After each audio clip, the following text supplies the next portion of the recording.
தேவனாய் இருக்கிறதுக்காக நன்றி செலுத்துகிறோம் ஆண்டவரே. நான் அல்ல, என்னுடைய சுயம் அல்ல, நீர் பேச வேண்டும் என்று கேட்கிறேன் ராஜா. ஆண்டவரே, உம்முடைய கரத்திலே எங்கள் ஒவ்வொருத்தரையும் ஒப்பு கொடுக்கிறோம். எங்களுடைய இருதயங்களை நீர் ஆராய்ந்து அறிகிற தேவன் சுவாமி. எங்களுடைய பலவீனங்களை நீர் எங்களுக்கு பலத்தை தருகிற தேவன் கர்த்தாவே. உம்முடைய கரத்திலே எங்களை ஒப்பு கொடுக்கிறோம் ராஜா. ஆண்டவர் ஒரு கீழ்ப்படுகிற உள்ளத்தை தந்ததுக்காக உமக்கு நன்றி செலுத்துகிறோம். இயேசு கிறிஸ்துவின் வல்லமுள்ள நாமத்தினாலே ஜெபம் பண்ணி நிற்கிற பிதாவே. ஆமென், ஆமென், ஆமென், ஆமென். தேவனுக்கே மகிமை உண்டாவதாக.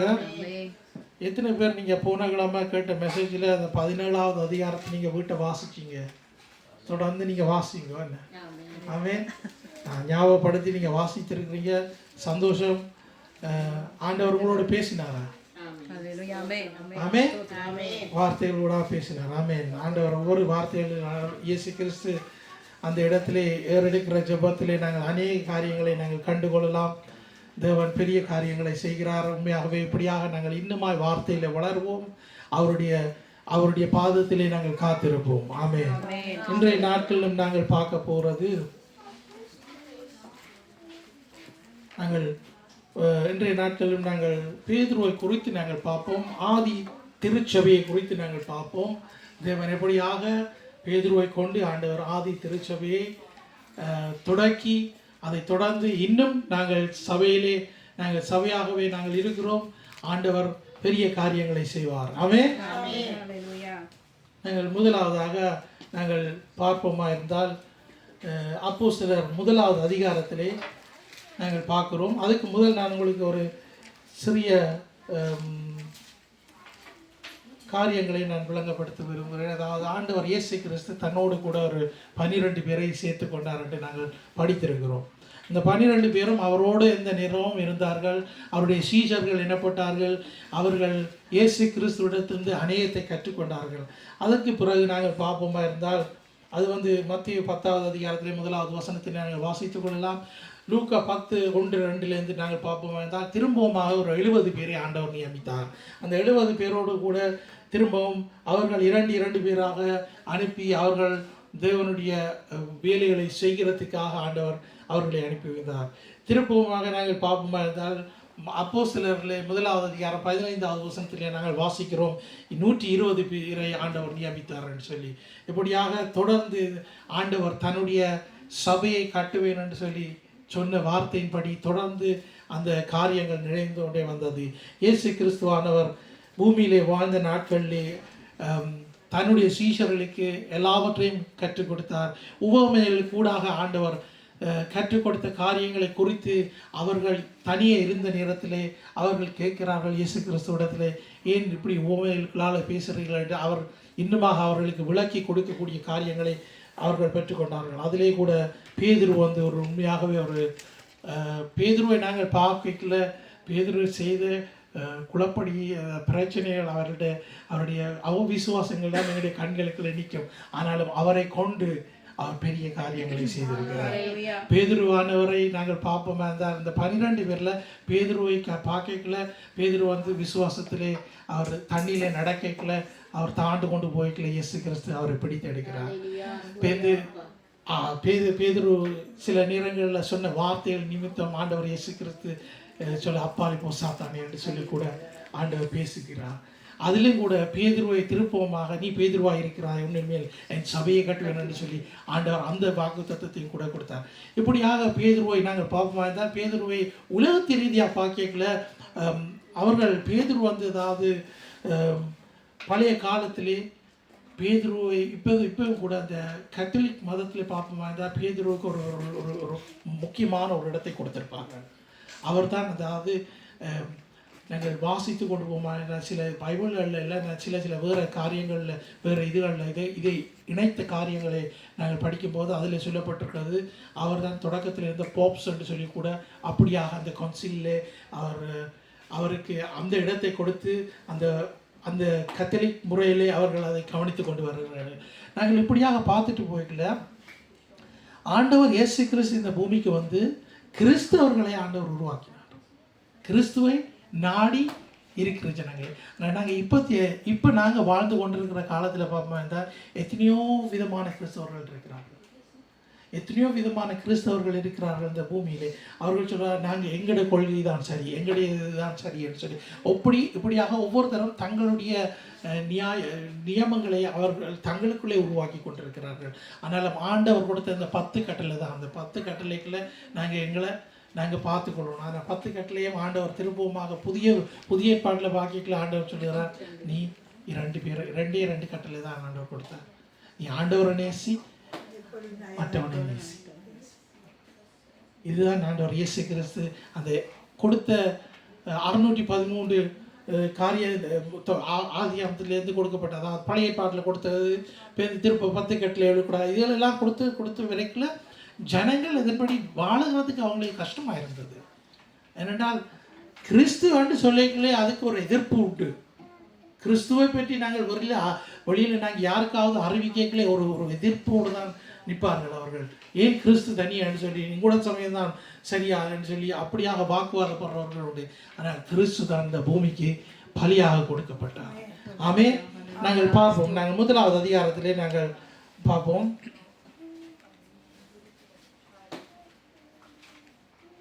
அப்போஸ்தலர் 1வது அதிகாரம் 15வது வசனத்திலே நாங்கள் 15-16 வாசிப்போம்.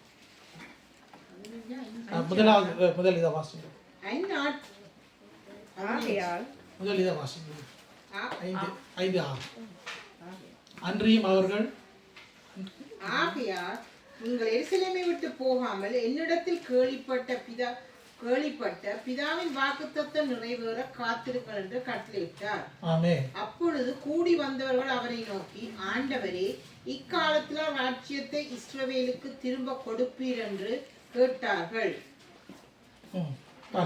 அந்நாட்களிலே சீஷர்கள் ஏறக்குறைய 120 பேர் கூடியிருந்த போது அவர்கள் நடுவிலே பேதுரு எழுந்து நின்று, சகோதரரே, இயேசுவை பிடித்தவர்களுக்கு வழிகாட்டின யூதாசை குறித்து பரிசுத்த ஆவி தாவீதின் வாக்கினால் முன் சொன்ன வேத வாக்கியம் நிறைவேற வேண்டியதா இருந்தது. ஆமென். ஆமென். அல்லேலூயா. இதில் பாருங்க, நான் சில காரியங்களை நாங்கள் இந்த 1வது அதிகாரத்திலே நாங்கள் வாசிக்கிறோம். 1வது அதிகாரத்தில் உங்களுக்கு அப்போஸ்தலர் நடபடிகள் இந்த புத்தகத்தில் 1வது அதிகாரத்தில் உங்களுக்கு எந்த வார்த்தை உங்களுக்கு நல்ல ஞாபகமாக இருக்கு?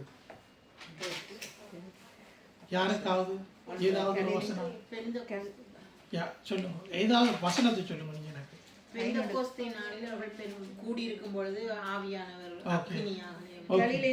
மனுஷரே நீங்கள் இல்லை, நீங்க பைபிளை மூடி வைக்கிறீங்க. பைபிளை மூடி வச்சுட்டு நீங்க உங்களுக்கு 1வது அதிகாரத்தில் உங்களுக்கு எந்த வசனம் ஞாபகம்? 1வது அதிகாரத்தில் 8வது வசனம். 8வது வசனம், பரிசுத்த ஆவி உங்களிடத்தில் வரும்போது நீங்கள் பலனடைந்து. ஸோ இதுகளெல்லாம் நடந்த பிறகுதான் நாங்கள் 15வது வசனத்தை நாங்கள் கவனிக்கிறோம். 1வது பரிசுத்த ஆவியோட அபிஷேகம் இறங்கின பிறகுதான் பேதுருவானவர் இந்த 15வது வசனத்தில் நாங்கள் வாசிக்கிற காரியங்களை குறித்து அவர் அந்த பலத்துடைய, என்னென்னா 2 தீமோத்தேயு 1:7 எழுதப்பட்டிருக்கிறது, ஆண்டவர் எங்களுக்கு பலத்தின் ஆவியை கொடுத்திருக்கிறார். பரிசுத்த ஆவியானவர் பலம் உள்ளவர். அந்த பலத்தின் ஆவி இருந்தது நாடித்தான் பேதுருவானவர் எழும்பி என்ன சொல்லுகிறார்? அந்த வசனத்தை வாசிங்க. இப்ப 15.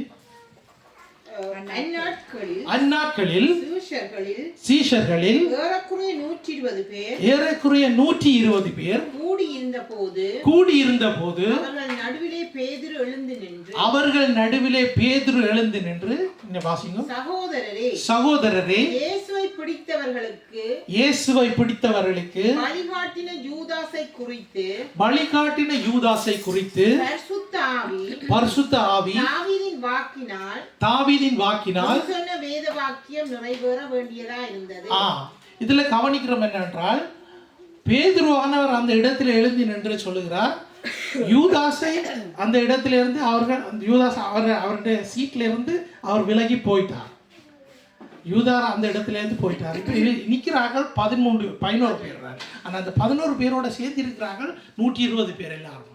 இந்த 120 பேர் அந்த நேரத்தில் பேதுரு எழுப்பி சொல்றார், நாங்கள் 12 பேராக தான் இருந்தனாங்க, இப்போ 11 பேராக இருக்கிறோம். இப்போ நாங்கள் இன்னொரு ஆளை நாங்கள் தெரிந்து கொள்ள போனோம். இப்படியாக அவர்கள் சீட்டு போட்ட இடத்திலே மத்தியாசன்னு சொல்லி அவர்களோட ஏற்கனவே இருந்த ஒரு தூதனுக்கு சீட்டு விழுந்தது. அவர் இந்த 12 பேராக சேர்க்கப்படுகிறார். 12 பேராக சேர்க்கப்பட்டு நாங்கள் தொடர்ந்து பார்க்கிறோம் என்னென்றால், இந்த அப்போஸ்தலர் நடவடிக்கையில் நாங்கள் இன்றைக்கு கவனிக்கிறது என்னென்றால், பேதுருவை ஆண்டவருடைய ஆவியானவர் எப்படியாக பலத்தோடு கூட ஜனங்களிடையே பாவித்து வந்திருக்கிறார். அதை நாங்கள் கவனிப்போம் என்றால், அதில் அவர் என்னென்னத்தை செய்துட்டு வர்றாருன்னு சொல்லி அவர் செய்துட்டு வர்றது தான் நாங்கள் கடைசியாக பார்க்க போகிறோம். அதை நாங்கள் பேர்ந்து பார்ப்போம். இந்த நாங்கள் 16வது நாங்கள் வாசித்தோம். அடுத்ததுல 2வது அதிகாரத்திலே 14 15 வசனத்தை வாசிங்க. அப்பொழுது பேதுரு 11 கூட நின்று அவர்களை நோக்கி உரத்த சத்தமாய், ஜூதர்களே, எருசலேமில் வாசம் பண்ணுகிற ஜனங்களே, நீங்கள் எல்லாரும் அறிந்து கொள்வீர்களாக என் வார்த்தைகளுக்கு செவி கொடுங்கள். அப்ப அவர் என்ன செய்யறாருன்றா, அந்த இடத்துல எல்லா ஜனங்களும் வந்திருந்தார்கள். எல்லா பாஷைக்காரங்களும் வந்திருக்காங்க. முன்னுக்கு வாசிக்கிறோம் அப்படித்தான். அந்த நேரத்துல பேதுரு எழுந்திருந்து பலம் உள்ளவனாய் அந்த இடத்திலே என்ன செய்யறாருண்டா, எருசலேமில் வாசம் பண்ணுகிற ஜனங்கள் எல்லாரையும் நீங்கள் அறிந்து கொள்ள என் வார்த்தைகளுக்கு நீங்கள் செவி கொடுங்கள் என்று சொல்லுகிறார். என் வார்த்தைகளுக்கு செவி கொடுங்கள் என்று சொல்லிட்டு அவர் சொல்லுகிற காரியம் என்னவென்றால், நீங்கள் நினைக்கிறபடி இவர்கள் வெறி கொண்டவர்கள் அல்ல. பொழுது விடிந்து 3ஆம் மணி வேளையாய் இருக்கிறது. அதுல நாங்கள் ஏற்கனவே படித்திருக்கிறோம், அறிந்திருக்கிறோம். எத்தனை பேர் நீங்க அப்போஸ்தலர் புத்தகத்தை நீங்க படிச்சீங்கன்னு தெரியல. ஆனா அது நீங்க திருப்பி நீங்க படிக்கத்தான் வேணும். ஏனென்றா முக்கியமா எங்களுக்கு அப்போஸ்தலர் நடவடிக்கைகள் இந்த காலத்துல முக்கியமா இருக்கிற ஒரு புஸ்தகமா இருக்கிறது. ஏன் சொல்லுங்க பாப்போம். சபையை குறித்து, பரிசுத்த ஆவியானவரை குறித்து, ஆதி திருச்சபையில எப்படியாக அற்புதங்களோடும் அதிகாரத்தோடும் வல்லமையோடும் தேவனுடைய வார்த்தைகள் பிரசங்கிக்கப்பட்டது என்றே நாங்கள் படித்துக் கொள்ளலாம். அப்ப நாங்க எங்களுடைய பைபிள் டைம்ல முக்கியமா படிச்சு கொள்ள வேண்டும். சபையை குறித்து எங்களுக்கு ஒரு தாகம் இருக்குமா இருந்தால், எங்களுடைய சபையை குறித்து எங்களுக்கு ஒரு நோக்கம் இருக்குமா இருந்தால், தேவனிடத்தில் நாங்கள் கேட்டுக்கொள்ள வேண்டியது இந்த அப்போஸ்தலர் நடவடிக்கைகளிலே ஆண்டவர் கொடுக்கிறதான இந்த அதிகாரங்கள் எங்களுக்குள்ளே வர வேண்டும். நாங்கள் அதிகாரங்களோடு தேவனுடைய ராஜ்யத்தை கட்டுகிற பிள்ளைகளாக இருக்க வேண்டும். ஒரு பேதுருவை போல, ஒரு பவுலை போல, ஒரு சீலாவை போல இவர்கள் எல்லாரும் இந்த அப்போஸ்தலர் நடவடிக்கைகளை நீங்கள் முழுக்கையா நீங்க வாசிச்சுட்டு போவீங்கன்னா, அவர்களை கைது செய்தார்கள், அவர்களை அடித்தார்கள். பவுலுக்கு அடித்து அவர் செத்துட்டாருன்னு தூக்கி உடனே வெளியில போட்டாங்க. ஆனா அந்த திருப்பமாக வேறொரு இடத்துல இருந்து ஆண்டவருடைய வார்த்தையை சொன்னார். இப்படியாகத்தான் தேவனுடைய ஆவியானவர் மனிதர்களை பயன்படுத்துகிறார். இந்த பேதுருவும் கூட சொல்லுகிறார் என்னவென்றால், புறஜாதிகள் சொல்லுகிறார்கள் இவங்க விடிய கிளம்புறவங்க குடிச்சு போட்டு நிற்கிறாங்கன்னு சொல்லியிருக்கிறாங்க. அவர்கள் என்ன சொல்றார், நீங்கள் கவனியுங்கள், இது விடிய காலமையா இருக்கிறது, 9 மணி வேலையா இருக்கிறது. இந்த நேரத்தில் யார் குடிச்சு போட்டு நிற்பாங்க? ஆனா இது பரிசுத்த ஆவியானவருடைய கிரி என்றதை அவருக்கு எடுத்து காட்டுறார். பேதுருவானவர் அவருக்கு எடுத்து சொல்லுகிறார். ஏனென்றால் அவர்கள் இந்த பரிசுத்த ஆவியானவரை குறித்து நாங்கள் யோவான் புத்தகத்தில் நாங்கள் படிப்போமா இருந்தால், இந்த உலகம் பரிசுத்த ஆவியானவர் அறியவில்லை. இந்த உலகத்துக்கு தெரியாத பரிசுத்த ஆவியானவர் யார். ஆனா கிறிஸ்துவோட பிள்ளைகளுக்கு தெரியும். கிறிஸ்துவோட பிள்ளைகளுக்கு தெரியும் பரிசுத்த ஆவியானவர் யார். அவர் பலத்தோடு வருவார். அவர் பலத்தோடு வருவார். எங்களுடைய மாம்சமோ ஒரு பலவீனம் உள்ளது, ஆனால் ஆவி உயிர்ப்பிக்கிறது. அதே போலதான் இந்த பேதுரு கூட பரிசுத்த ஆவியானவர் பேதுருக்கு வந்திருக்காட்டிக்கு இவ்வளவு பலத்தோட, இவ்வளவு அதிகாரத்தோட இத்தனை ஜனங்களுக்கு முன்னால் அவர் பேசியிருக்க மாட்டார். ஏனென்றால் அவருடைய வாழ்க்கையை நாங்கள் பார்ப்போமா இருந்தால், அவர் செய்த காரியங்களை நாங்கள் பார்ப்போமா இருந்தால் எல்லாம் எங்களுக்கு தெரியும். நாங்கள் படித்து கொண்டு போனால் தான் தெரியும் அது. ஆனால் இயேசு கிறிஸ்து அந்த பலவீனமான ஒரு பாத்திரத்தை எடுத்து அவருக்குள்ளே இந்த பரிசுத்த ஆவியானவரை கொடுத்து இப்படி பலமுள்ள ஒரு பரிசுத்த ஒரு வல்லமையான ஒரு ஊழியத்தை செய்ய, ஒரு வல்லமையான ஒரு ஸ்டார்ட். அவர் ஒரு நாளையில 3000 பேருக்கு ஞானஸ்நானம் கொடுத்தாங்க. ஒரு நாளையில. இது பரிசுத்த ஆவியானவரால தான் ஆகும். தனியே எங்களுடைய வாயினால நாங்க மற்றவர்களுக்கு நாங்க நல்ல வடிவா சோடிச்சு நாங்க கதைகளை கட்டி ஆண்டவர் உன்னை நேசிக்கிறார், ஆண்டவருடைய வார்த்தை தான் எங்களுடைய வாயிலிருந்து வர வேண்டும். நாங்கள் எவ்வளவு வடிவாக அமைக்கிறோம் அது இல்லை. நாங்கள் ஜெபிக்கிற ஜெபமும் கூடத்தான் அப்படியேப்பட்ட ஒரு ஜெபம். நாங்கள் ஜெபிக்கல, நாங்கள் நல்ல ராய்மோட நல்ல ஒரு வசனங்களோட நாங்கள் ஜெபிச்சாலும் அந்த ஆவியில நாங்கள் ஜெபிக்கிறதுல இருக்கிற ஒரு வித்தியாசம் இருக்கு. இப்படியாகத்தான் தேவன் கூட எங்களை பாவிக்க வேண்டும். நாங்கள் ஏதாவது ரட்சிக்கப்பட்டுட்டோம் அப்படியே நாங்கள் இருந்துட்டு போறதுக்கு நான் வரையில. எங்களுக்கு கொடுக்கப்பட்ட பெரிய ஒரு கடமை என்னவென்றால் தேவனுடைய ராட்சியத்துக்காக நாங்கள் பிரயாசப்படுகிறோம். தேவனுடைய ராட்சியத்துக்காக நாங்கள் போனாலும் நாங்கள் எழுந்தாலும் விழுந்தாலும் நாங்கள் ஆண்டவருடைய ராட்சியம் கட்டப்படுகிறதான்றதை நாங்கள் பார்க்கணும். நான் என்ன செய்கிறேன், நான் தேவனுக்காக என்ன செய்கிறேன், தேவனுடைய ஊழியம் நான் என்ன செய்கிறேன், தேவனுக்கு நான் என்னத்தை நான் செய்கிறேன்னு சொல்லி ஒரு ஆத்மா தானே ஆண்டவர்கிட்ட நான் கூட்டிட்டு போகணும். அப்படியான ஒரு நோக்கத்தோடு கூட நான் ஜீவிக்க வேண்டும். அல்லேலூயா. 23-24 வாசிங்க 2வது அதிகாரத்துல. அப்படி இருந்தும் தேவன் நிர்ணயித்திருந்த ஆலோசனையின் படியையும் அவருடைய முன்னறிவின் படியையும் ஒப்புக்கொடுக்கப்பட்ட அந்த இயேசுவை நீங்கள் பிடித்து அக்கிரமக்காரருடைய கைகளினாலே சிலுவையில் ஆணி அடித்து கொலை செய்தீர்கள். ஆமென். நாங்கள் இன்றைக்கு பார்த்துட்டு போறோம் எல்லாம் இந்த அப்போஸ்தலர் நடவடிக்கைகள் இருக்கு இந்த வசனங்கள். ஆனாலும் இயேசு கிறிஸ்துவை எப்படியாக அவர்கள் அக்கிரமக்காரர்களின் கையிலே சிலுவையிலே ஆணி அடித்து கொலை செய்தார்கள் என்றது ஒரு குற்ற உணர்வை ஜனங்களுக்கு பேதுரு சொல்லுகிறார். ஒரு குற்ற உணர்வை கொடுக்கிறார். ஜோவானை எடுப்போமாய்ந்தால் ஜோவான் வனாந்தரத்திலிருந்து அவர் சொன்னதான அந்த வார்த்தை நிமித்தம் ஜனங்கள் குற்றப்பட்டவர்களாய் அவர்கள் அந்த இடத்திலே நாங்கள் என்ன செய்ய வேண்டும் என்று ஜோவான் இடத்திலே கேட்கிறார்கள். கேட்கிற நேரம் அவர் ஜோவான் சொன்னது போல பேதுருவும் சொல்லி இருக்கிறார், நீங்கள் மனம் திரும்ப வேண்டும். இந்த மனம் திரும்புறது எங்களுடைய சபையில், அதாவது சபையிலே நின்று நாங்கள் மனம் திரும்புறோம்னு சொல்லி இல்லை, நாங்கள் வெளியில போய் சொல்லணும் மனம் திரும்புங்கள். சுவிசேஷம் சபைக்கு சொல்லுகிறது இல்லை, சுவிசேஷம் சபையிலிருந்து வழிபட்டு வெளியில போக வேண்டும். புளியா புழங்கி கொள்ளாதேங்கோ. நான் உங்களுக்கு சுவிசேஷத்தை நான் உங்களுக்கு பிரசங்கம் பண்ணல, நீங்கள் சுவிசேஷத்தை கொண்டு செல்லுகிறவர்களாய் மாற வேண்டும். அநேகர் இன்றைய காலத்திலே கிறிஸ்தவர்களை குற்றம் சாட்டுகிறார்கள். என்றால் சபைக்குள்ள என்ன சுவிசேஷம், சபைக்குள்ள ஏன் நான் சுவிசேஷம் அறிவிக்கணும், சபைக்குள்ள நான் ஏன் சுவிசேஷம் அறிவிக்க வேண்டும்? அவ்வளவுக்கு விசுவாசிகள் வார்த்தையிலே வளர்ந்திருக்கிறார்கள். சபையில இருந்து தான் சுவிசேஷம் வெளியில போக வேண்டும். ஒவ்வொருத்தரும் அதை கொண்டு செல்லுகிறவர்களாய், ஒவ்வொருடைய தோளின் மேலே விழுந்த ஒரு கடமை, இதை நாங்கள் கொண்டு செல்ல வேண்டியதா இருக்கிறது. இந்த 24 மணித்தியாலத்துக்குள்ள ஆண்டவரை நான் ஒரு ஆத்மாவுக்கு தன்னும் நான் சொல்ல வேண்டும், இயேசு உன்னை நேசிக்கிறார் என்று. அப்ப எங்களுடைய டைமை நாங்கள் ஒதுக்கணும். எங்களுடைய டைமை ஒதுக்கி நாங்கள் இந்த காரியத்துக்குள்ளாக நாங்கள் இறங்க வேண்டும். இதுதான் தேவன். பரிசுத்த ஆவியானவர் எங்களுக்குள்ளே இருக்கிறார். பரிசுத்த ஆவியானவரோடு நாங்கள் இணைந்து வாழ கற்றுக்கொள்ள வேண்டும். பரிசுத்த ஆவியானவர் தனியே எங்களை பரிசுத்தமாக்குறதுக்கு தான் எங்கள்கிட்ட இருக்கிறார் என்றில்ல, அவர் இருந்தார்ண்டா எங்களுக்கு இருக்கிற வார்த்தைகளை அவர் மற்றவர்களுக்கு எடுத்து சொல்லுகிறதுக்கு தான் அவர் எங்களுக்கு உதவியாக இருக்கிறார்.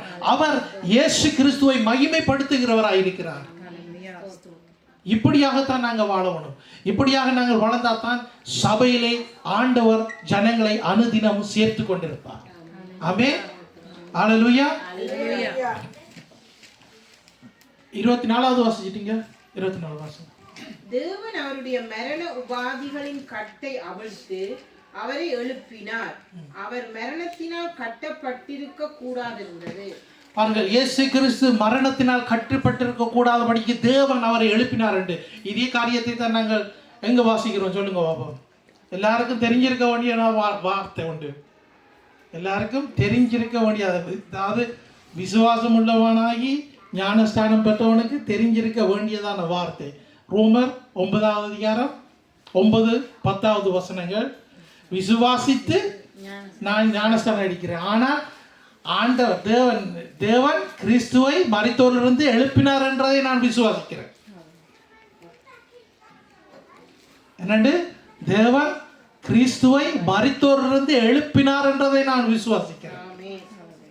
அப்ப பாருங்க, பேதுரு கூட சொல்லுகிற இந்த காரியத்தை நாங்கள் கவனிக்கக்கூடியதாக இருக்கிறது.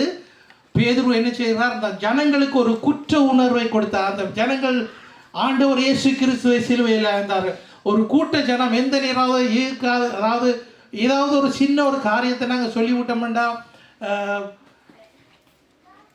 இப்போ அநேகமாக நாங்கள் பார்க்குற காரியங்கள் என்னென்றால், இப்பத்திய காலத்தில் அரசியல் காரியங்கள் நடந்து போயின்றிருக்கிறது.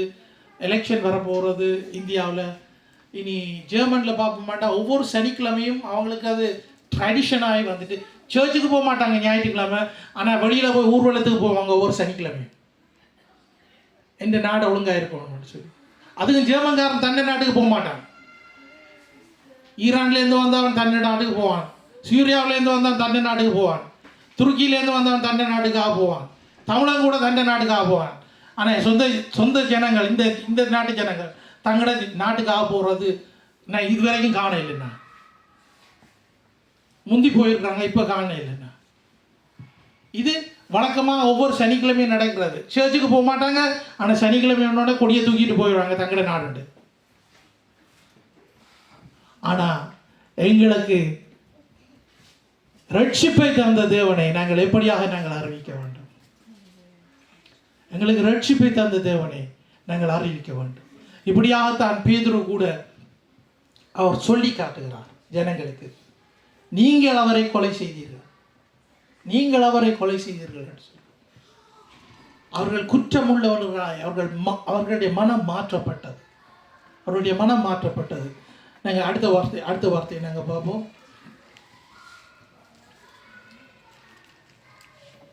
அப்போஸ்தலர் 2:37-38. இதை அவர்கள் கேட்ட பொழுது இருதயத்திலே குத்தப்பட்டவர்களாகி பேதுருவை மற்ற அப்போஸ்தலரையும் பார்த்து, சகோதரரே, நாங்கள் என்ன செய்ய வேண்டும் என்றார்கள். அவர்கள் குற்றப்பட்டவர்களாய் நாங்கள் என்ன செய்ய வேண்டும் என்று கேட்டார்கள். அவர்கள் குற்ற உணர்வு அவர்களுக்கு வந்தபோது அவர்கள் ஆண்டவர் அவர்கள்ட்ட, அதாவது பேதுருவிடத்தில் கேட்கிறார்கள் என்ன செய்ய வேண்டும் என்று. அதுக்கு 38வது வசனம் என்ன சொல்லுறது? பேதுரு அவர்களை நோக்கி, நீங்கள் மனம் திரும்பி ஒவ்வொருவரும் பாவ மன்னிப்புக்கென்று இயேசு கிறிஸ்துவின் நாமத்தினாலே ஞானஸ்நானம் பெற்றுக் கொள்ளுங்கள், அப்பொழுது பரிசுத்த ஆவியின் வரத்தை பெறுவீர்கள். ஆமென். ஹல்லேலூயா. நீங்கள் என்ன செய்ய வேண்டுமா? மனம் திரும்பி ஞானஸ்நானத்தை பெற்றுக் கொள்ளுங்கள், அப்போது பரிசுத்த ஆவியானுடைய வரத்தை பெற்றுக் கொள்வீர்கள். மனம் திரும்பி ஞானஸ்நானம் பெற்று பரிசுத்த ஆவியானுடைய வரத்தை பெற்றுக் கொள்ளுங்கள். ஸோ எங்களை எடுப்போமா இருந்தால் நாங்கள் எல்லாம் சில பேர் 10 வருஷம் 20 வருஷம் 30 வருஷம் 40 வருஷம் ஞானஸ்தானம் எடுத்து, ஆனால் பரிசுத்த ஆவியானுடைய கிரியைகள் எங்களுக்குள்ளே நடக்கிறதை எங்களுக்கு தான் தெரியும்.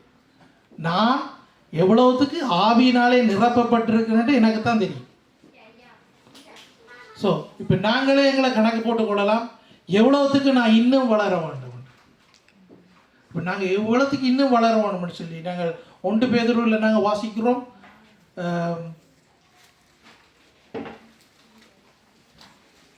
1 பேதுருவில் நாங்கள் வாசிக்கிறோம் என்னென்னா, புதிய மனுஷனாக நாங்கள் மாறுகிறோம்.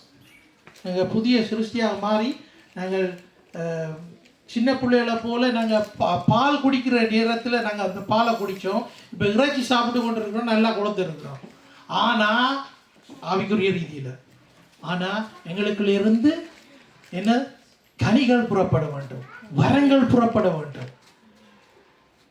அவர் முக்கியமாக பேதுரு சொல்லுகிற இந்த காரியம் என்னவென்றால், மனம் திரும்புறது, ஞானஸ்தானம் முடிக்கிறது, ஆவியின் அபிஷேகத்தை பெற்றுக்கொள்வது. இதைத்தான் அவர் மீன் பண்ணியிருக்கார். யோவான் கூட ஜனங்களுக்கு அறிவிக்கும் போது அவர் சொன்ன இடத்துல அவர்களும் மனம் திரும்பினார்கள். ஆனால் அவருக்கு வடிவாக எழுதப்பட்டிருக்கிறது, யோவானிட புஸ்தகத்தில் எழுதப்பட்டிருக்கிறது, அவர் ஒரு வழியை ஆயத்தப்படுத்தினார் என்று சொல்லி. வரப்போகிற இயேசு கிறிஸ்துவுக்கு ஒரு வழியை ஆயத்தப்படுத்தினார். பேதுரு கூட திரும்பவுமாக நாங்கள் தொடர்ந்து இந்த அப்போஸ்தலர்களை நாங்கள் படித்து கொண்டு போவோமா என்றால், பவுல் கூட பரிசுத்த ஆவியானவருடைய அபிஷேகத்தை பெற்ற ஜனங்களிடையே போய் அவர் கேட்கிறார், நீங்கள் ஞானஸ்நானம் பெற்றுட்டீங்களா அப்படின்ட்டு அவர்களுக்கு பிதாவுதரனார் பரிசுத்த ஆவியானவர் நாமத்தினாலே அவர்களுக்கு ஞானஸ்நானத்தை கூட கொடுக்குறாங்க. ஆனால் அவர்களுக்கு அபிஷேகம் பெற்றுட்டாங்க. பாருங்க, இப்படியும் நடந்தது. பாருங்க, அந்த குற்ற உணர்வை அவர்களுக்கு கொண்டு வந்து அவர்கள் மனம் மாற்றப்பட்டு ஞானஸ்நானம் பெற்றார்கள். அதோடு கூட அந்த இடத்தில் நாங்கள் பாப்பமா இருந்தால் நாங்கள் 41 வாசிப்போம். 2வது அதிகாரம் 41. அவருடைய வார்த்தையை சந்தோஷமாய் ஏற்றுக்கொண்டவர்கள் ஞானஸ்நானம் பெற்றார்கள். அன்றைய தினம் ஏறக்குறைய 3000 பேர் சேர்த்துக் கொள்ளப்பட்டார்கள். அன்றைய தினம் ஏறக்குறைய 3000 பேர் சேர்த்துக் கொள்ளப்பட்டார்கள். அல்லேலூயா. இன்றைக்கும் கூட 3000க்கு மேல ஜனங்கள் ரட்சிக்கப்படுகிறார்கள், ஞானஸ்நானம் பெற்றுக் கொள்கிறார்கள். வேர்ல்டு வைடா இது நடந்து கொண்டே இருக்குது. ஆனால் எங்களுக்கு தெரிஞ்சது கொஞ்சம் தான். எல்லாரும் சேர்ந்து பாஷை, நேஷன், எத்தனை நாங்கள் எந்த இடம் எந்த நாட்டிலேருந்து வந்திருக்கோம்னு சொல்லி அது ஒன்றும் கவலை இல்லாமல் எல்லாரும் சேர்ந்து ஊழியத்தை செய்கிறார்கள். தேவனுடைய ராஜ்யம் கட்டப்பட்டு வருகிறது. அப்போ தொடக்கம் இப்போ வர பேதுரு தொடங்கின காரியம் இப்பயும் நடந்து கொண்டே இருக்கிறது. ஆனால் இதுக்கு எல்லாத்துக்கும் காரணம் இயேசு கிறிஸ்து. இயேசு கிறிஸ்து சொன்னார், இதோ இந்த கல்லின் மேல் என் சபையை கட்டுவேன், பாதாளத்தின் வாசல் அதை மேற்கொள்வதில்லை என்று சொல்லி இந்த சபைகள் கட்டி கொண்டே இருக்கிறார் ஆண்டவர். ஆண்டவர் தனக்கு ஒரு மணவாட்டி சபையை இந்த பூமியிலே ஆயத்தப்படுத்தி கொண்டே இருக்கிறார். சபை கட்டுப்பட்டு கொண்டே இருக்கிறது. அன்றைய தினம் 3000 பேர் ஞானஸ்நானத்தை எடுத்தார்கள். தேவன் இயேசு கிறிஸ்துவுடைய மூலமாக பேதுரு ஒரு உதாரணமாக இருந்து பேதுரு அவர்களை வழிநடத்தி அவர்கள் ஞானஸ்நானத்தை பெற்று அவ்வளவு பேரும் சபையிலே சேர்க்கப்பட்டார்கள். ஞானஸ்நானத்தை பெற்று அவர்கள் சபையிலே சேர்க்கப்பட்டார்கள். சபையிலே சேர்க்கப்பட்டு அவர்கள் அந்த சபையிலே அவர்கள் இருந்தார்கள். அப்ப எல்லாத்துக்கும் ஆண்டவர் ஒரு வழியை அமைத்திருக்கிறார். ஆண்டவர் ஒரு வழியும் இல்லாமல் அவருக்கு இயேசு கிறிஸ்து தானே வழியாக வந்து எங்களுக்கு வழியை அமைத்து எங்களை இந்த இடத்திலே அமைத்து இருக்கிறார். இதில் கூட நாங்கள் 42வது வசனத்தை நாங்கள் வாசிப்போம். அவர்கள் அப்போஸ்தலருடைய உபதேசத்திலும் அந்நியோன்யத்திலும் அப்பம் பிற்குதலிலும் ஜெபம் பண்ணுதலிலும் உறுதியாய் கருத்திருந்தார்கள். ஆமென், ஆமென். 42வது வசனத்தை நான் ரைட்டில் மார்க் பண்ணியிருக்கேன். இது முக்கியம் உங்களுக்கு. 42வது வசனம் என்னன்னு திரும்ப வாசிங்க. அவர்கள் அப்போஸ்தலருடைய உபதேசத்திலும் அந்நியோன்யத்திலும் அப்பம் பிற்குதலிலும் ஜெபம் பண்ணுதலிலும் உறுதியாய் தரித்திருந்தார்கள். இது இவ்வளவு நடக்கிறது எங்க? சபையில. இது இவ்வளவு சபையில நடக்கிறது. சபையை தேடி வந்தாதான் அப்பம் பிற்கிறதிலும் அந்நியோன்யத்திலும் உபதேசத்திலும் அந்த வார்த்தையிலும் ஜெபத்திலும் உபவாசத்திலும் நாங்கள் இருக்கலாம். இப்படியாக நாங்கள் வளர்ந்து வருவோம். நாங்கள் வளர்ந்து வரைக்கல. இதில் யோவான் 8வது அதிகாரம் 31 32 வாசிங்க.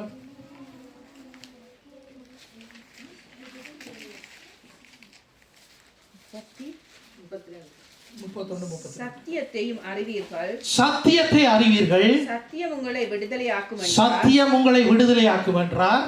அவர்கள் அவருக்கு பிரதியுத்தரமாக நாங்கள் ஆபிரகாமின் சந்ததியாய் இருக்கிறோம், நாங்கள் ஒரு காலம் ஒருவனுக்கும் அடிமைகளாய் இருக்கவில்லை, விடுதலை ஆவீர்கள் என்று நீர் எப்படி சொல்கிறீர் என்றார்கள். 31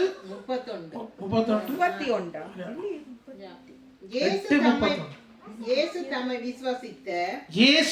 விசுவாசித்த யூதர்களை நோக்கி நீங்கள் இந்த உபதேசத்தில் நிலைத்திருந்தால்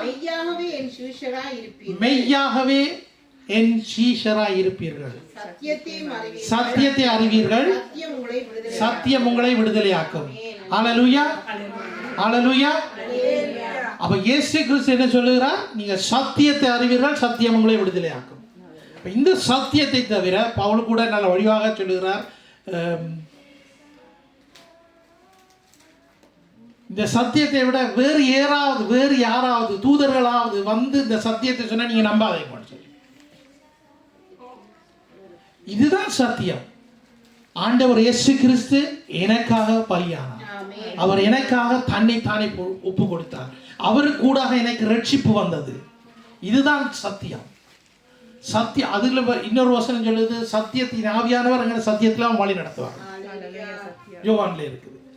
இப்படியாக நாங்கள் பைபிளை கரைச்சு குடிக்கணும். நாங்கள் எங்க வார்த்தைகள் இந்த வார்த்தைகள் இருக்கணும் தேடி தேடி நாங்கள் அவ்வளவுத்துக்கு நாங்கள் அதை எங்களுக்குள்ள எடுத்து நாங்கள் அதை ரிமெம்பர் பண்ணணும். நாங்கள் இது ரிமெம்பர் பண்ற தனியாக அதுபடி நாங்கள் வாழ கற்றுக்கொள்ள வேண்டும். முக்கியம் கடைபிடிக்க வேண்டும். வார்த்தைகள் தெரிஞ்சிருந்தால் ஒரு பக்கம், வார்த்தைகள் தெரிஞ்சிருக்கிறது ஒரு நல்லது. ஆனால் வார்த்தைகள் எங்களுக்குள்ளே எப்படியாக கிரியை செய்கிறது என்பதை நாங்கள் பார்க்க வேண்டும். ஹல்லேலூயா. மார்க்கு 4வது அதிகாரம். இது எப்படியாக நாங்கள் நடந்து கொள்ளணும், எப்படியாக இருக்கணும்னு சொல்லி இதுக்கு ஆப்போசிட். மார்க்கு 4:16-17 வருஷம்.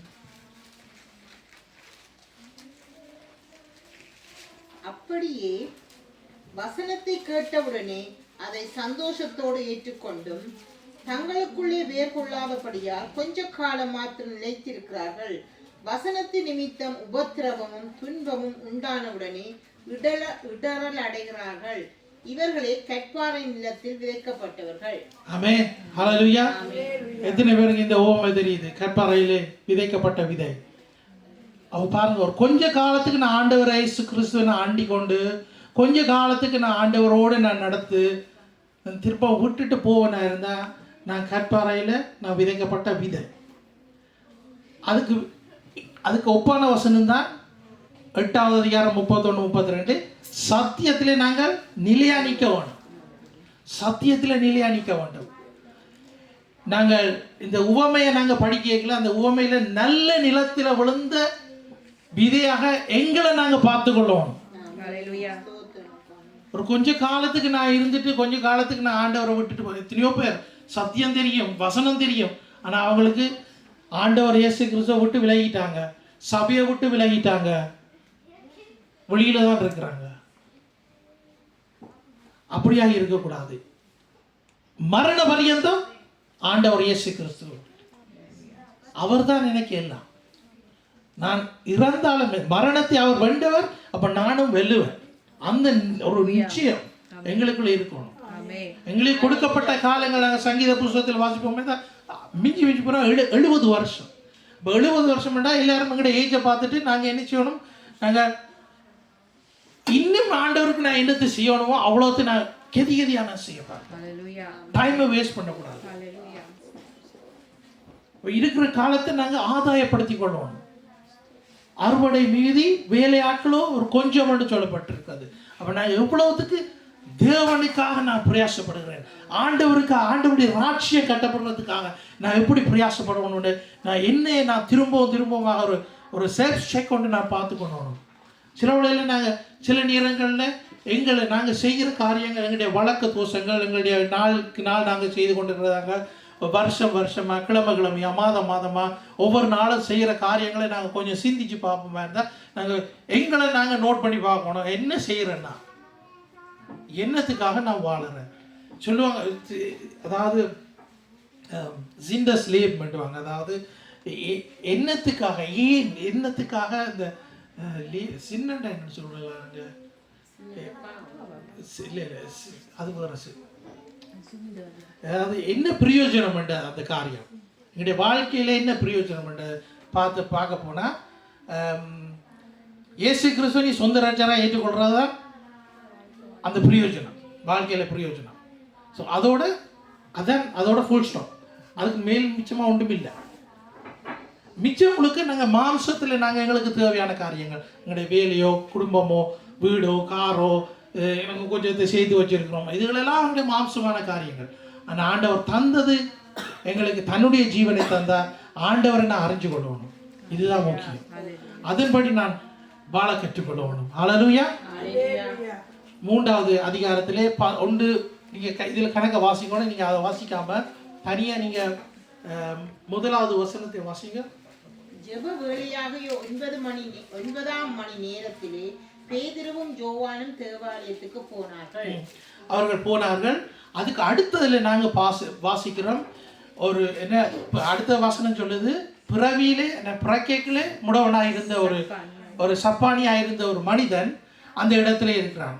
ஆனால் அந்த இடத்துல வந்து அவருக்கு ஆண்டவர் அவரை சந்திக்கிறார். அந்த இடத்துல அவருக்கு ஒரு அற்புதம் நடக்கிறது அவருடைய வாழ்க்கையிலே. அவர் எழும்பி துள்ளி குதித்து அவர் என்ன செய்கிறார்?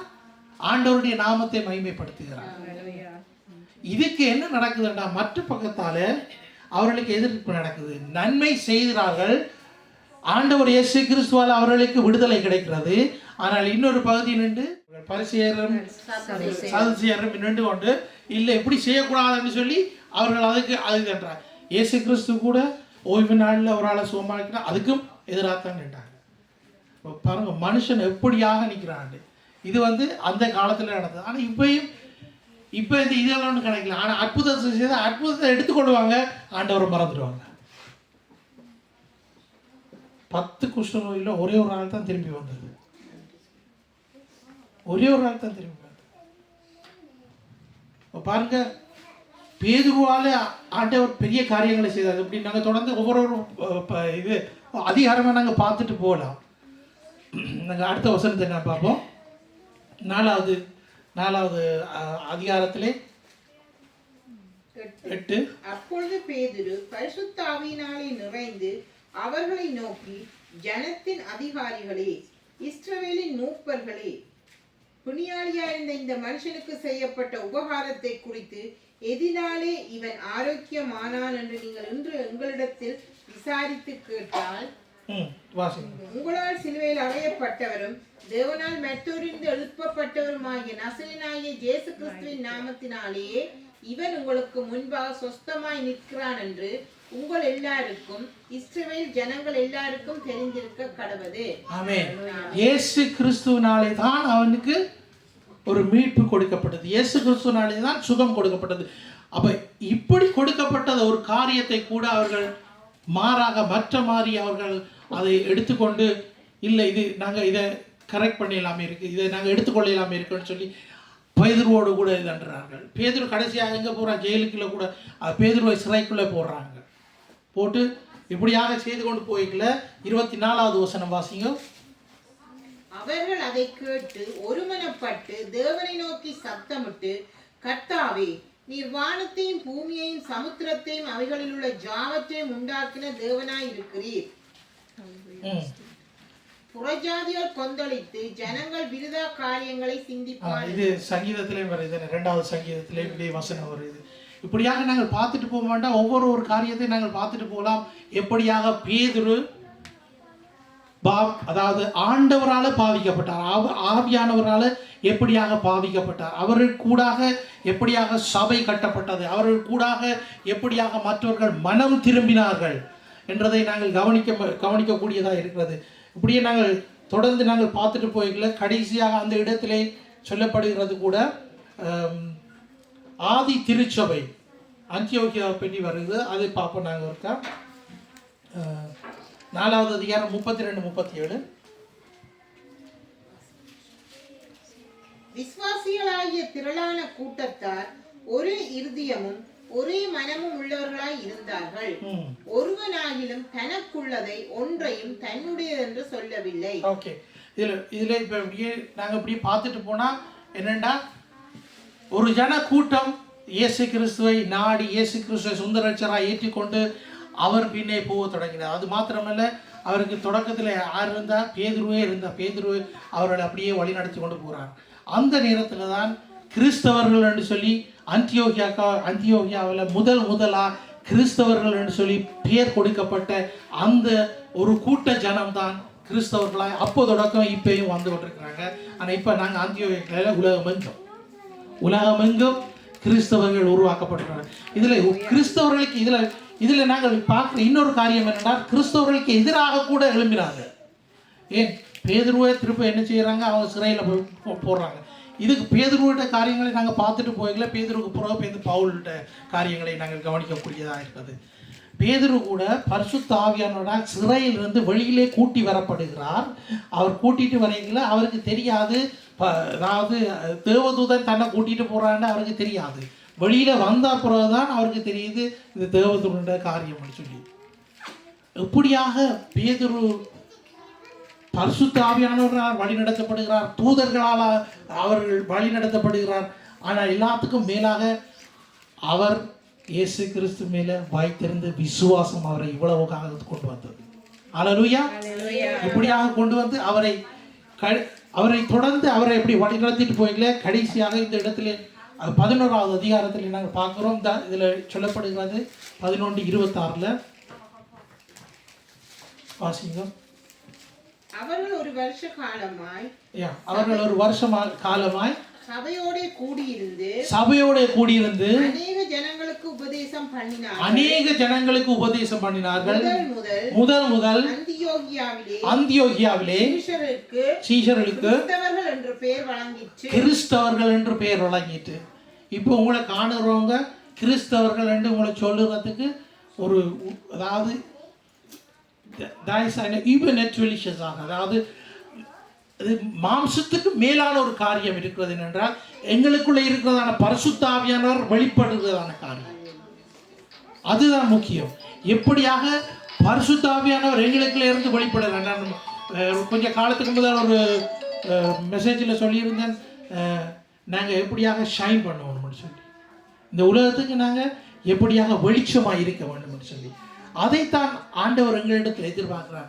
நாங்கள் எவ்வளவுத்துக்கு நாங்கள் எங்களை ஒப்பு கொடுத்தாலும், நாங்கள் சபைக்கு வருகிறோம், நாங்கள் ஆண்டவர்களை இருக்கிறோம், வசனத்தை கீழ்ப்படுகிறோம், வசனத்தை கேட்கிறோம், வசனத்தின்படி வாழ கற்றுக்கொள்கிறோம். ஆனால் எங்களுக்குள்ள இருக்கிறதான அந்த மகிமை, தேவனுடைய மகிமை எங்களுக்குள்ள இருந்து பிரகாசிக்கிறதை மற்றவர்கள் காணக்கூடியதாக இருக்க வேண்டும். இப்போ நாங்கள் சோகத்தோடு இருக்கக்கூடாது. நாங்கள் என்ன செய்யணுமெண்டா, நாங்கள் எந்த நேரம் ஒரு சிரிக்கணும், பக்கத்தில் இருந்தாலும் பார்த்து ஒரு சிரிக்க போகிறோம், பக்கத்தில் இருக்கிற ஆளை பார்த்து சிரிக்கணும். இப்போதான் உங்களுக்கு ஒரு புன்னகை வருகிறது. இப்படியாக இருக்கணும். அது என்னத்துக்கு இதுன்னா, நாங்கள் கிறிஸ்தவர்கள் ஒரு போரிங்கான இருக்கக்கூடாது. நாங்கள் எந்த நேரம் ஒரு எல்லா காரியத்தையும் நாங்கள் வெல்லுவோம். எங்களுக்கு வெற்றி எங்களுக்கு ஆண்டவர் தந்துட்டார். அந்த வெற்றி தந்துட்டார். அந்த வெற்றி நான் எங்களோட கையில் தான் இருக்கு. ஆனால் நான் எடுத்துக்கொள்ளுறேன்னா 23வது சங்கீதம் 23வது சங்கீதத்தில் அதில் ஒரு வசனம் வருது, என் சத்துருக்களுக்கு முன்பாக ஒரு பந்தியை ஆயத்தப்படுத்துகிறீர், எண்ணெயினால் பந்தியை ஆயத்தப்படுத்தி அந்த அதில் இருக்கிறதெல்லாம் என்ன நான் எடுத்துக்கொள்ளணும். ஆண்டவர் எனக்கு தந்துட்டார். நான் அதை எடுத்துக்கொள்ளணும், நான் பெற்றுக்கொள்ளணும் அறிக்கை பண்ணணும். இன்னொரு இடத்துல நான் சில போதகர்மார்கள் சொல்லுகிறார்கள், நாங்கள் அது உண்மைதான், அது ஆவிக்குரிய ரீதியில் நாங்கள் கொஞ்சம் கனவு காணலாம். என்னண்டு ஆவிக்குரிய ரீதியில் எனக்கு நடந்துட்டு, எனக்கெல்லாம் கிடைச்சிட்டு, எல்லாம் வந்துட்டுது, எனக்கு ஆண்டவர் வேலையை தந்துட்டார். கொஞ்சம் நான் பகல் கனவு காணலாம். நான் ஆவிக்குரிய ரீதியில் ஆவிக்குரிய ஆவியானவருடைய உதவியோடு நாம் பகல் கனவு காணலாம். கொஞ்சம் அப்படி நாங்கள் நினைச்சு பார்க்கலாம், இப்படி இருக்குது, இப்படி எனக்கு நடக்குது. இதுதான் விசுவாசத்தின் அடிப்படை. எவ்வளவுத்துக்கு எங்களுடைய விசுவாசம் வேர் ஊண்டப்பட்டிருக்கிறது. இது மேலோட்டமாக இருக்கிற விசுவாசம் இல்லை, எங்களுக்குள்ள வேர் ஊண்டப்பட்டதான விசுவாசம்.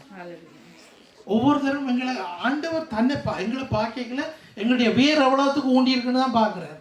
நாங்கள் மேலோட்டமாக கிறிஸ்டியனாக இருக்கக்கூடாது, பேருக்கு நாங்கள் கிறிஸ்டியனாக இருக்கக்கூடாது. வேரோட ஆணி வேரோட நாங்கள் இருக்கோம், ஆணி வேரோட நல்லா ஊண்டப்பட்டவர்களாக இருக்கணும். அந்த விசுவாசத்தில் கிறிஸ்துவில் நாங்கள் இருக்கணும். எவ்வளவுத்துக்கு என்ன பிரச்சனை வந்தாலும் ஆண்டவர் இயேசு கிறிஸ்து நாங்கள் பிடிக்கும். இப்போ நாங்கள் அப்போ அந்த காலத்தில் அவர்கள் சொன்னார்கள், ஆதியிலே அவர்கள் கிறிஸ்தவம், இப்போ நாங்கள் தான் கிறிஸ்தவம். கிறிஸ்தவன்னு சொல்றதுக்கு நாங்கள் வெக்கப்படக்கூடாது. ஆனால் இன்னும் பெட்டர் என்னன்னா, மற்றவன் எங்களை பார்த்து நீ கிறிஸ்தவன் சொல்றது, அதுதான் அவ்வளவுத்துக்கு நாங்கள். அப்போ எங்களோட வாழ்க்கையில கஷ்டங்கள் வரும், எல்லாம் வரும் தான். ஆனா இதுலயும் வெற்றி கொடி பிடிக்கிறவர் என்னோடு கூட இருக்கிறார். ஆண்டவருடைய வார்த்தை என்னது சொல்லுது? இந்த உலகத்தில் இருப்பவர்களும் எங்களில் இருப்பவர் பெரியவர். அப்ப நாங்க அந்த வார்த்தைகளை அறிக்கை பண்ணி தேவனை நாங்கள் வேண்டிக் கொள்ளணும். நாங்கள் உண்மையாகவே கிறிஸ்தவர்களாக இருக்கணும், கிறிஸ்தவை அண்டி வாழுகிற ஜனங்களாக இருக்கணும், எந்த நேரமும் கிறிஸ்துவுடைய சிந்தனையா இருக்கணும், அப்படியா இருக்கணும். ஹல்லேலூயா, தேவனுக்கு மகிமை உண்டாவதாக. ஆண்டவர் உண்மையாகவே பேதுருவை எப்படியாக வழி நடத்தினாரோ அதிலும் பார்க்க மேல் மிச்சமா எங்களை ஆண்டவர் வழி நடத்த வல்லவர். ஆண்டவர் சொல்லி இயேசு கிறிஸ்து சொல்லி இதிலும் பார்க்க நீங்க பெரிய காரியங்கள் செய்யுங்க. அப்ப நாங்க அந்த ஆண்டவர் மேல வைக்கிற விசுவாசம் இன்னும் பெருக வேண்டும். ஆண்டவரிடத்தில் நாங்கள் ஜெபிக்க ஆண்டவரை என்னுடைய இருக்க அந்த அவிசுவாசத்தை ஆற்றி என்னுடைய விசுவாசத்தை வர்த்திக்க பண்ணும். அப்படியாக நாங்கள் ஜெபம் பண்ணணும். ஹல்லேலூயா, ஹல்லேலூயா, தேவனுக்கு மகிமை உண்டாவதாக. நாங்கள் எழுந்து நின்று நாங்கள் ஆண்டவர் தந்த வார்த்தைகளுக்காக நாங்கள் இந்த நேரத்திலும் நாங்கள் தேவனுக்கு நன்றி செலுத்துவோம். ஸ்தோத்திரம் ஆண்டவரே, ஸ்தோத்திரம். ஹல்லேலூயா. நாங்கள் எல்லாருமாக ஜெபம் பண்ணுவோம். பரிசுத்தரை உம்மை சோதரிக்கிறோம், துதிக்கிறோம் ராஜா. தேவாதி தேவனை உமக்கு நன்றி செலுத்துகிறோம். சர்வ வல்லவரை உம்மை சோதரிக்கிறோம், துதிக்கிறோம் ராஜா. அப்பா பிதாவை உம்மை சோதரிக்கிறோம் ராஜா. பரிசுத்தரை உமக்கு நன்றி செலுத்துகிறோம். சர்வ வல்லவரை நீ தந்த வார்த்தைகளுக்காக உமக்கு நன்றி செலுத்துகிறோம். ஆண்டவரை நீ தந்த வார்த்தைகளுக்காக உமக்கு நன்றி செலுத்துகிறோம் ராஜா. ஆண்டவருடைய வார்த்தைகள் ஒவ்வொன்றும் ராஜா ஆண்டவரை எங்களுக்குள்ளே ஆண்டவரை இறங்கி ஆண்டவரை பெரிய காரியங்களை செய்கிறதுக்காக நன்றி செலுத்துகிறோம் ராஜா. ஆண்டவரே, ஒரு பேதுருவை போல ஒரு பவுலை போல நீர் எங்களை பயன்படுத்தும் ராஜா. ஆண்டவரே, எங்களை பயன்படுத்தும் சுவாமி. ஆண்டவரே, மற்றவர்களை ஆண்டவரை ஆதாயப்படுத்திக் கொள்ள முடிய ராட்சியத்துக்காக ஆண்டவரை பிரயாசப்பட ஆண்டவரே எங்களுடைய ஆண்டவரை இருதயத்திலே ஆண்டவரை நீர் ஆண்டவரை தந்துதான் ஆண்டவரை இந்த தாகத்துக்காக நன்றி செலுத்துகிறோம் ராஜா. தகப்பனே, உம்மை சோதரிக்கிறோம், துதிக்கிறோம் ராஜா. ஆண்டவரை நீர் எங்களை கொண்டு பெரிய காரியங்களை செய்கிறதுக்காக உமக்கு நன்றி செலுத்துகிறோம் ராஜா. ஆண்டவரை நீர் எங்களை கொண்டு பெரிய காரியங்களை செய்ய போறதுக்காக நன்றி செலுத்துகிறோம் கர்த்தாவே. அநேகருக்கு ஒரு ரட்சிப்புக்கு வழியாக ஆண்டவரை நீர் எங்களை அமைத்துக் கொள்ளும்படியாக சுபிக்கிறோம் ராஜா. ஆண்டவரை நாங்கள் போகிற இடமெல்லாம் உம்முடைய வார்த்தையை சொல்லவும் ஆண்டவரை உம்மை பற்றி ஆண்டவரை நாங்கள் அறிக்கை பண்ணுகிறவர்களாய் எங்களை நீர் மாற்றும்படியாக சுபிக்கிறேன் ராஜா. கர்த்தாவே, உம்மை சோதரிக்கிறோம், துதிக்கிறோம் ராஜா. உம்முடைய நாமத்தை மகிமைப்படுத்துகிறோம். இயேசுவின் வல்லமையுள்ள நாமத்தினாலே ஜெபம் பண்ணி நிற்கிற பிதாவே. ஆமென், ஆமென், ஆமென். நாங்கள் தொடர்ந்து பிள்ளைகளுக்காக ஜெபம் பண்ணுவோம். தேவன் தாமே எங்களுக்கு தந்த பிள்ளைகளை தேவன் ஆசீர்வதிக்க வேண்டும். அவர்கள் தலைமுறையாக இயேசு கிறிஸ்துவுக்குள்ளாக வாழ வேண்டும். அது மாத்திரமல்ல, தேவனுடைய ராஜ்யத்தை அவர்கள் தொடர்ந்து கட்ட வேண்டும் என்று சொல்லி ஜெபம் பண்ணுவோம். சோத்திரம். ஆண்டவரே, உம்மை சோதரிக்கிறோம், துதிக்கிறோம் ராஜா. பரிசுத்தரே, உமக்கு நன்றி செலுத்துகிறோம், உம்மை சோதரிக்கிறோம், உம்மை துதிக்கிறோம் ராஜா. ஆண்டவரே, உம்முடைய நாமத்தை மகிமைப்படுத்துகிறோம் ராஜா. ஆண்டவரே, இந்த வேளையில் சுவாமி கர்த்தாவே நீர் தாமே ஆண்டவரே எங்களுக்கு தந்த பிள்ளைகளுக்காக உமக்கு நன்றி செலுத்துகிறோம். ஆண்டவரே, எங்களுடைய பிள்ளைகளை நீர் தாமே பொறுப்படுத்த வழிநடத்தும்படியாக ஜெபிக்கிறோம் ராஜா. பரிசுத்தரே, உம்மை